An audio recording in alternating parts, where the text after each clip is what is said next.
여러분, 우리 기독교 이 교회력은 부활절을 기준으로 40일 이전을 사순절이라고 해서 예수님의 고난과 죽으심을 묵상하는 기간을 사순절이라고 합니다. 넉사자에 이 순자가 10열을 의미하는 거지요.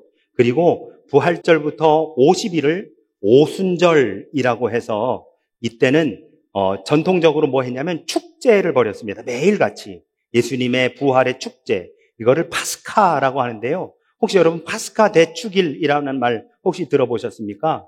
그때를 파스카라고 해서 50일이 끝나면 이 50일째 어떤 일이 벌어지는지 아십니까? 성령이 강림하십니다. 네, 그래서 77에 49 해서 오늘이 부활절 4주이잖아요. 부활절 몇 주 하는 거는 7주까지 있습니다. 그리고 그 다음 주가 성령 강림절이 되어집니다. 그러면 여러분, 성령 강림의 순간 있었던 것이 무엇이냐?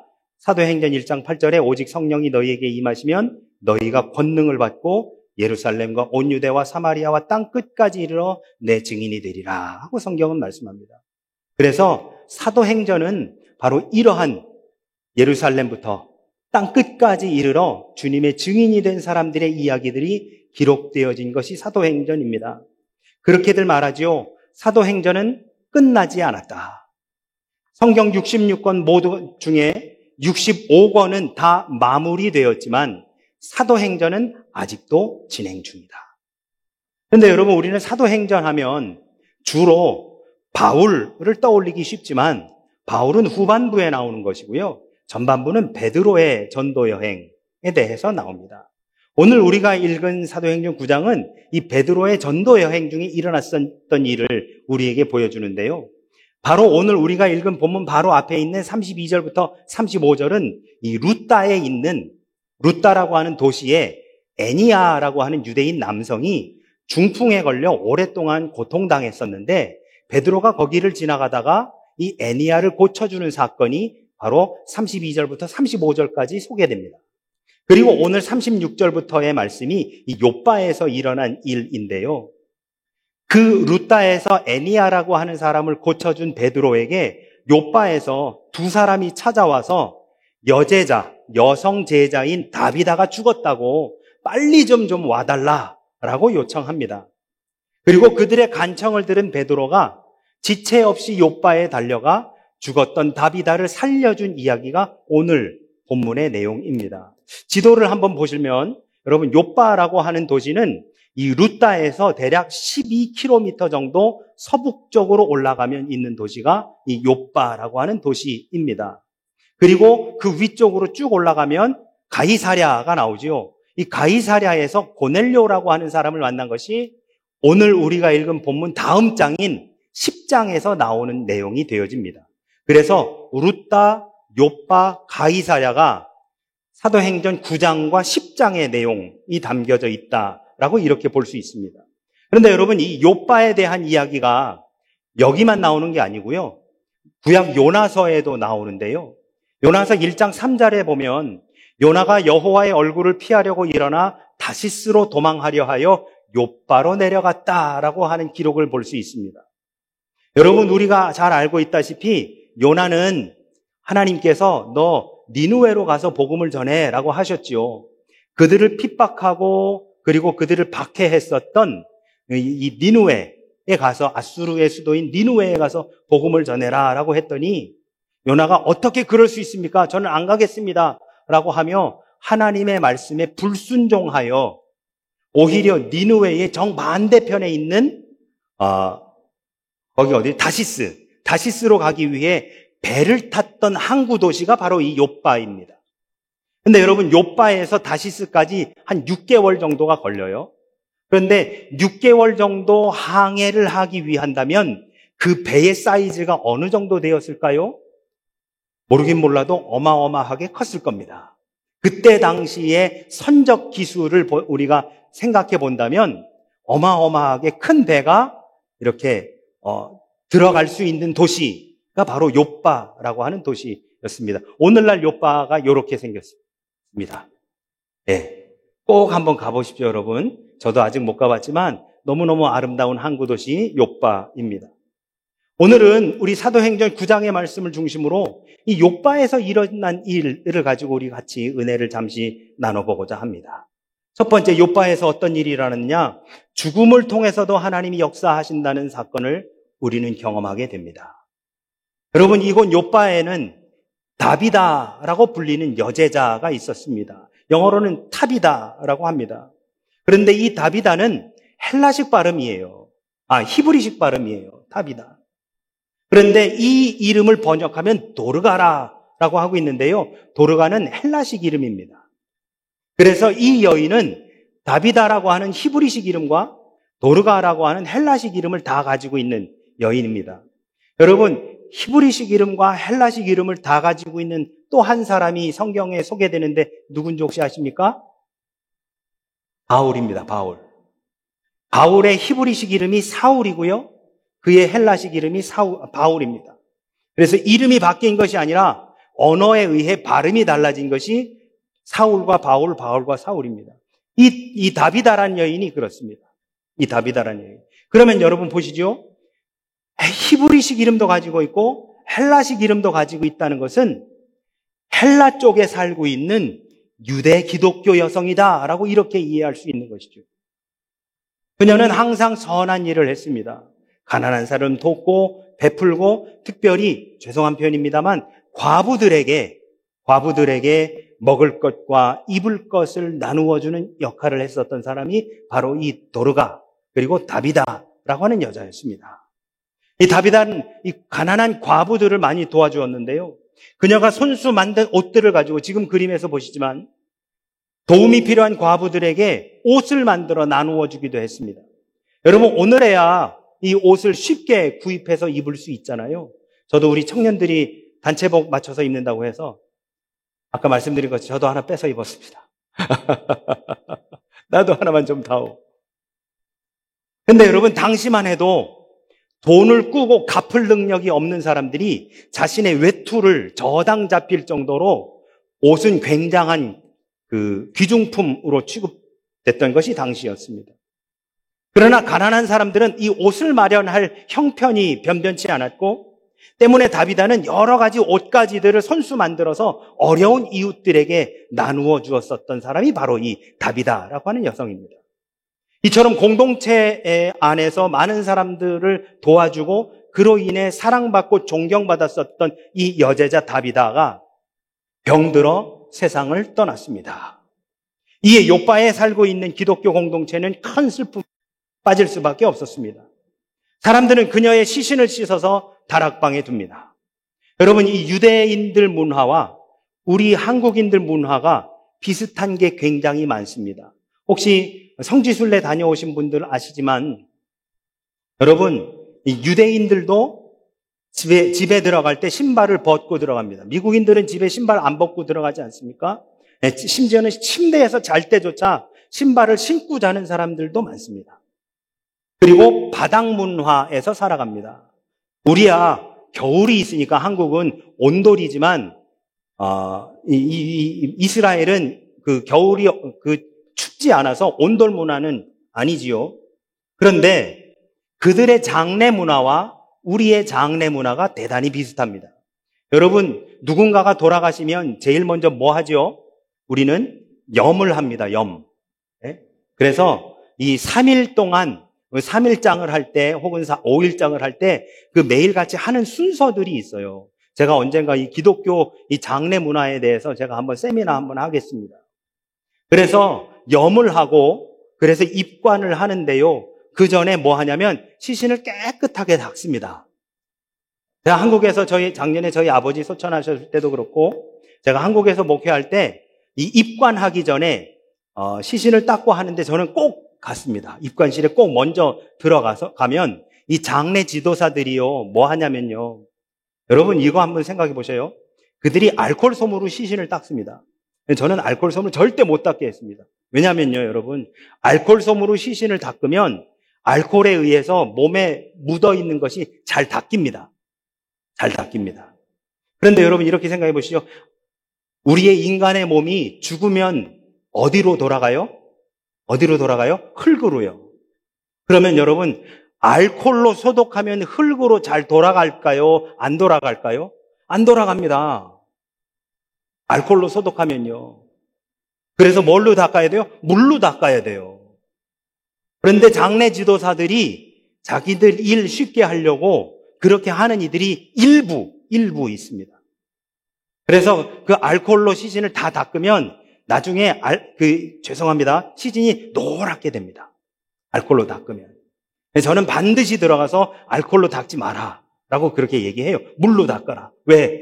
물로 닦아야 흙으로 돌아가기 쉽습니다. 더 빨리 진행되는 거예요. 비록 그 시신을 더 이상 만져볼 수 없고 함께 할 수 없지만 흙으로 온 몸이 흙으로 빨리 돌아가도록 하는 것이 성경적이고 그것이 우리 기독교의 장례 문화입니다. 그런데 오늘도 보니까 시신을 깨끗하게 닦았다라고 해요. 그러면 여러분, 그들은 그 깨끗하게 닦은 이유가 뭘까요? 오늘 지금 제가 말씀드린 것처럼 빨리 흙으로 돌아가라고 한 걸까요? 그렇지 않습니다. 오히려 그들은 인간이 육체로 부활하기 때문에 하나님의 때에 육체로 부활해서 깨끗한 몸으로 하나님 앞에 서게 하기 위해 시신을 깨끗하게 닦습니다. 그런데 여러분, 이스라엘은 싱가포르처럼 더운 지역이기 때문에 그냥 놔두면 금방 부패합니다. 더군다나 지금이야 이렇게 냉동고에다가 시신을 넣잖아요. 그래서 3일장이면 3일 동안, 5일장이면 5일 동안 거기에서 부패하지 않도록 그렇게 시신을 보관하는데요. 그때야 어디 그렇습니까?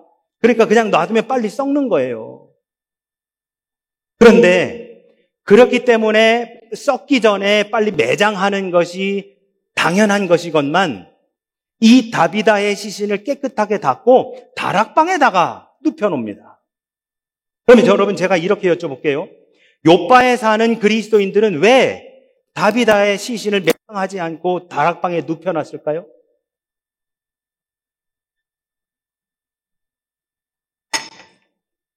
구약의 말씀을 보면 죽었던 사람이 다시 살아나는 사건이 두 군데에서 나오는 것을 보게 됩니다. 첫 번째는 열왕기상 17장인데요. 엘리야가 그 시돈에 속한 사르밧 과부의 죽은 아들을 살려낸 사건이 나옵니다. 열왕기하 4장에 보면 그 엘리야의 수제자인 엘리사가 수넴 여인의 죽은 아들을 살려낸 이 두 가지 사건이 나옵니다.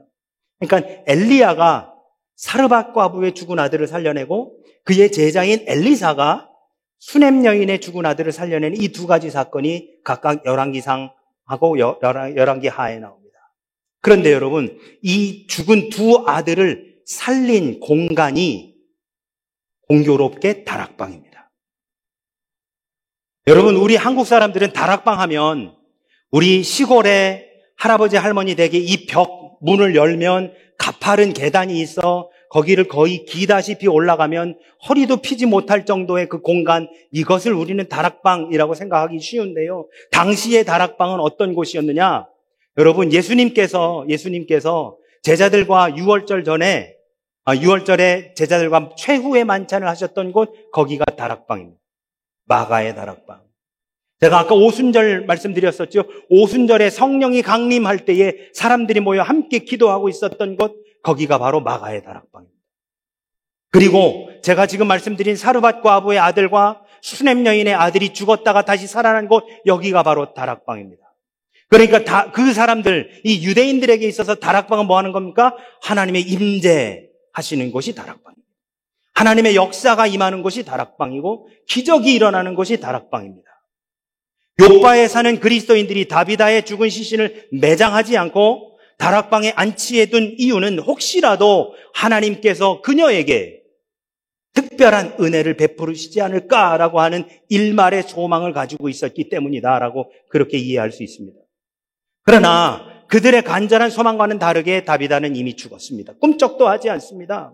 다비다로부터 많은 사랑을 받았었던 그 과부들이 모여 다비다의 죽음 앞에 슬퍼하고 울며 있습니다. 때마침 그 요바에서 남동쪽으로 18km 정도 떨어진 이 루따라고 하는 여기에 애니야라고 하는 사람이 중풍으로 인해 힘들어하다가 베드로가 거기 와가지고 그 애니야를 고쳤다는 소문이 그들에게 들린 거예요. 그러니까 이 요바에 있었던 이 기독교 공동체, 지금 다비다가 죽음으로 인해서 슬퍼하던 이 공동체 사람들이 그러면 빨리 가서 베드로를 불러다가 어떻게 좀 해보자 라고 하며 두 사람을 룻다에 있는 베드로에게 급하게 보냅니다. 37절과 38절에 보시면 그때의 병들어 죽음에 시체를 씻어 다락에 누이니라.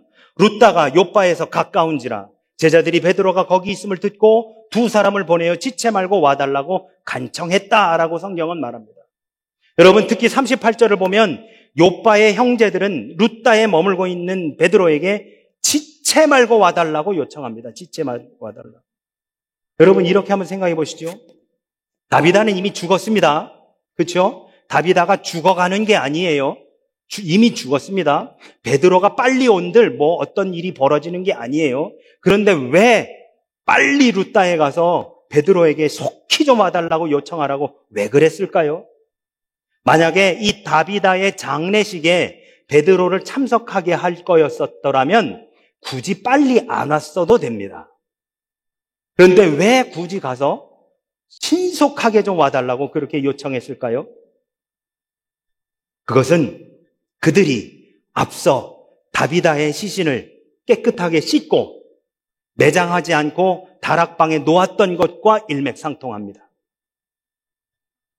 혹시 베드로가 와서 그 중풍병에 고생하고 있었던 애니야를 고친 것처럼 다비다도 살릴까 하여 그렇게 했다라는 것이지요. 장로교 신학자 존 칼빈은 이 대목을 보고 이렇게 해석합니다. 그들에게는 죽은 다비다가 다시 살아날 수 있다는 소망이 어느 정도 있었던 것 같다. 여러분, 이것이 참 믿음이 아닐까요? 예수님은 죽은 자도 살리신다는 믿음, 예수님은 불가능한 일이 없으시다는 바로 그 믿음, 사람은 할 수 없지만 예수님은 하실 수 있다는 믿음, 바로 우리들에게 오늘날 필요한 것이 바로 이 요바에 있었던 기독교 공동체가 가지고 있었던 바로 그러한 믿음 아닐까요? 그 누구도 반대하거나 소용없다고 말하는 것이 아니라 모두가 한 마음 한 뜻이 되어 그래, 두 사람을 룻다에 보내 베드로를 신속하게 오게 하자라고 하는 바로 그 사람들의 그 공통된 하나 같은 바로 그 믿음. 우리 사랑하는 우리 영광의 성도님들, 바로 그 믿음을 소유하시기를 주님의 이름으로 축원합니다. 아멘. 이에 베드로가 죽은 다비다를 향해서 40절에 이렇게 말합니다. 다비다야, 일어나라. 다비다, 쿰. 그랬더니 놀라운 일이 벌어집니다. 분명 죽었던 다비다가 눈을 떴습니다. 그리고 베드로를 보더니 자리에 일어나 앉았습니다. 예수님께서 베드로를 통해서 또 다시 기적을 펼쳐 보여 주셨습니다. 죽은 다비다를 살리신 것이지요. 결국 다비다가 살아났다는 소식이 온 요바 사람들에게 알려졌고, 베드로가 중풍병자 애니야를 살렸을 때의 그 룻다에서 일어난 일들이 이곳 요바에서 또다시 일어나게 됐습니다. 35절에 보시면 룻다와 사론에 사는 사람들이 다 그를 보고 주께로 돌아오니라. 이에 42절은 이렇게 말씀합니다. 온 요바 사람들이 알고 많은 사람들이 주를 믿더라. 하나님은 죽음을 통해서도 역사하시는 줄로 믿습니다. 우리는 죽음을 슬퍼합니다. 죽음을 통해 우리는 애통해하지만 하나님께서는 그 죽음을 통해 지금도 역사하고 계시는 줄로 믿습니다. 두 번째, 요바에서 일어났었던 일, 문제가 아니라 하나님께 집중해야 한다는 것입니다. 여러분, 40절의 말씀을 유심히 보면 참 재미난 표현이 나옵니다. 40절 한번 보실까요? 40절입니다. 베드로가 사람을 다 내보내고 무릎을 꿇고 기도하고 돌이켜 시체를 향하여 이르되 다비다야 일어나라 하니 그가 눈을 떠 베드로를 보고 일어나 앉는지라 라고 되어 있습니다. 여러분 보십시오. 베드로가 사람을 다 내보내고 무릎을 꿇고 기도하고 돌이켜 시체를 향하여 라고 되어 있습니다. 그렇죠? 그러면 베드로가 기도할 때는 어떻게 기도했다는 거예요? 시체를 뒤에 놓고 시체를 등지고 기도했다는 거예요. 그렇죠? 그리고 기도하고 돌이켜 시체를 향하여 다비다야 일어나라, 타비다 쿰 한 겁니다. 그렇죠? 우리 교회 부임하고도 그 병원 신방을 몇 차례 갔었습니다만 저는 병원 신방을 가면 늘 안수해서 기도해 드립니다. 그런데 여러분 이렇게 생각해 보셔요. 제가 병원 신방을 갔는데 여기 이제 그 환자가 있어요. 그러면 제가 안수는 했는데 이렇게 돌아서 가지고 기도한다면 뭐라고 생각이 될까요, 여러분? 지금 이 기도받는 분이 이 양반이 지금 장난해라고 생각하지 않을까요? 저 역시도 아니 이렇게 같이 이렇게 서로 마주보며 기도해야지 어떻게 돌아서서 기도해라고 생각하지요. 저는 단 한 번도 이렇게 안수해 본 적은 없습니다. 지금 그런데 베드로가 시체를 뒤에 놓고 돌아서서 기도한 거예요. 여러분, 베드로는 기도하는 동안 그의 모든 생각과 마음을 온전히 하나님께 집중했던 겁니다. 기도한 동안 문제를 바라보는 것이 아니라 그 온 신경을 집중하여 하나님과 그의 아들 예수 그리스도에게 집중했던 것입니다. 기도하는 순간 베드로는 비록 그 몸은 다락방의 다비다와 함께 있었지만 사실 그는 하나님과 그 보좌 우편에 계신 예수 그리스도께 모든 초점을 다 맞추었었던 것입니다.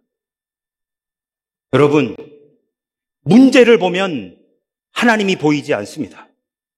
문제에 초점이 맞춰지면 하나님이 보이지 않습니다. 그러나 하나님을 바라보면 문제가 보이지 않습니다. 하나님께 초점을 맞추면 문제가 더 이상 문제가 아닙니다. 기도는 문제를 바라보는 시간이 아닙니다. 내가 기도하는 것은 그 문제에 포커싱이 되는 시간이 아니라 전능하신 하나님께 그 보좌 우편에 계신 예수 그리스도께 온전히 초점을 맞추는 시간이 기도의 시간이 되어야 하는 것이지요. 사도행전 3장에 베드로와 요한이 성전에 올라갈 때 성전 미문이라고 하는 곳에 앉아 구걸하는 사람을 만납니다. 그때에 베드로가 이렇게 얘기합니다. 은과 금은 내게 없거니와 내게 있는 것으로 내게 주노니 나사렛 예수 그리스도 이름으로 일어나 걸으라. 여러분, 우리 주님은 물질로 일하신 적이 없으십니다. 우리 주님은 힘으로 일하신 적이 없으십니다. 우리 주님은 지식이나 학문이나 기술로 일하신 적이 없으십니다. 나사렛 예수 그리스도 그 이름의 능력이 있는 것입니다. 부활하신 우리 주님의 이름에 능력이 있는 줄로 믿습니다. 그 이름에 힘입을 때 죽은 자가 살아나고 풍랑이 잠잠해지며 문제가 해결되고 귀신이 쫓겨나게 되어지는 줄로 믿습니다. 사랑하는 우리 영광의 성도 여러분, 지금도 부활하신 우리 주님은 우리와 함께하고 계십니다. 그분이 우리의 중심에 자리 잡게 해드려야 합니다. 문제가 내 중심에 있는 것이 아니라 어려움에 포커싱이 되어 있는 것이 아니라 그 전능하신 하나님께 우리를 위해 십자가를 지시고 살아나신 그 부활의 주님께 온전히 초점이 맞춰져 있어야 하는 것입니다. 베드로가 죽은 다비다를 살린 것은 스스로의 능력으로 행한 것이 아닙니다. 그의 안에 있는 그리스도의 능력으로 말미암은 것입니다. 여러분, 우리 앞에 놓여져 있는 이 문제는 우리가 해결할 수 있는 문제가 아닙니다. 우리의 능력으로는 할 수 있는 것이 아무것도 없습니다. 물질로, 힘으로, 지식이나 학문이나 기술로 할 수 있는 게 아닙니다. 지금 이 자리에 우리와 함께 하시며 늘 동행하시는 예수님은 갈릴리의 어부 베드로를 위대한 사도 베드로가 되게 하신 바로 그 능력의 주님이신 줄로 믿습니다. 그분만을 바라보시기 바랍니다. 그분만을 의지하시기 바랍니다. 그분께만 모든 것을 맡기시기 바랍니다. 다비다, 쿰! 죽은 다비다를 향해 다비다야 일어나라를 외친 베드로의 믿음처럼 지금도 내 안에서 일하고 계시는 바로 그 주님이 우리의 센터에 자리 잡으실 수 있도록 문제가 아닌, 어려움이 아닌, 해결해야 되는 일이 아닌 그 전능하신 하나님이 내 중심에, 우리 가정 가운데, 우리 교회의 중심에 자리 잡으실 수 있도록 그 베드로의 믿음으로 함께 나아가시는 저와 우리 모두가 되시기를 예수 그리스도 이름으로 축원합니다. 아멘. 아멘.